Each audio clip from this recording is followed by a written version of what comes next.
Mile 22 is directed by Peter Berg and it stars Mark Wahlberg as the leader of a tactical elite squad who must take a man from the embassy to the airport for he holds essential information for the US government to get a track of that will allow them to basically save so many people in the entire planet. This is a very simple premise that it's hard to screw up, and I've been a fan of Peter Berg's every film. In fact, I think he's gotten better with every film. Lone Survivor is great, Deepwater Horizon is even better, and Patriots Day is magnificent. And so I was pretty tamely excited for this film because I saw the first trailer and despite being a fan, it did not get my blood pumping.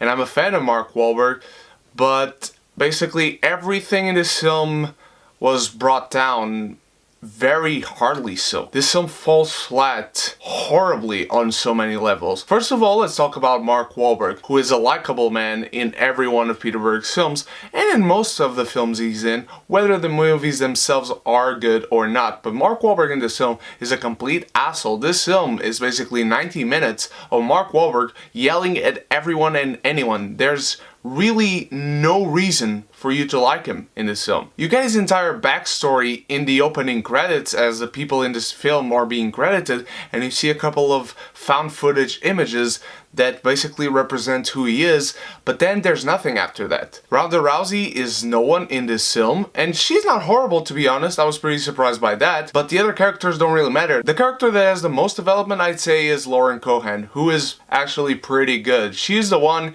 you actually feel something for, and I was actually surprised that the movie is actually not focused on her.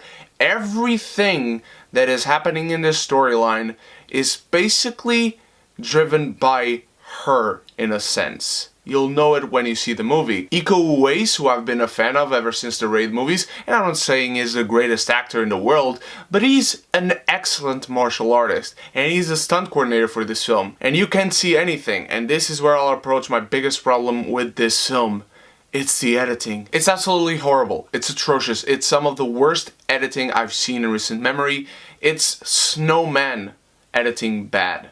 And it's not even that the movie isn't complete, it most clearly is completed, but it even seems like there are too many shots in certain fight sequences. Sometimes you'll see someone falling to the ground, but in the next shot they're already up like this, ready to punch the other guy. And sometimes you don't even see that punch, you see them falling all over again. The fight scenes are horribly edited, but the shots, the intersection of shots, don't even make sense as a whole. This is also a film that, as I said, is pretty much straightforward an action film.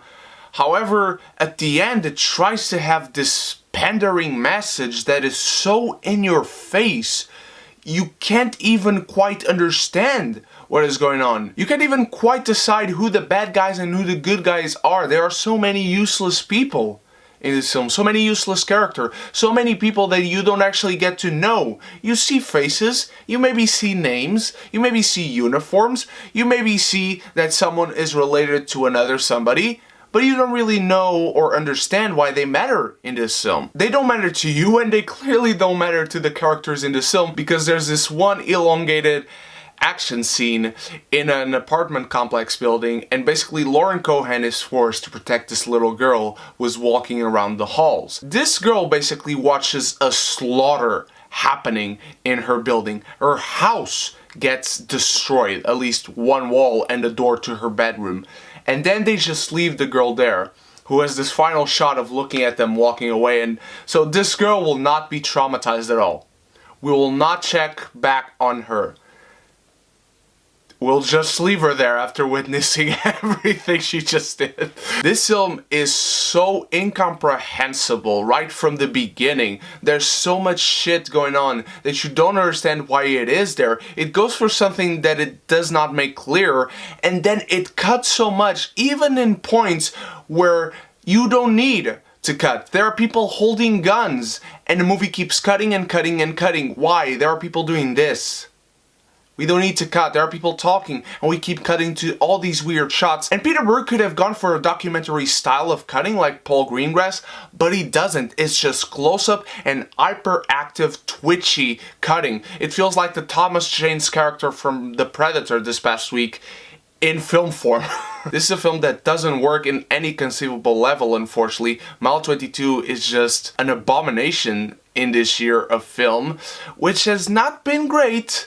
And unfortunately, I have to give Mile 22 the Clark Gable.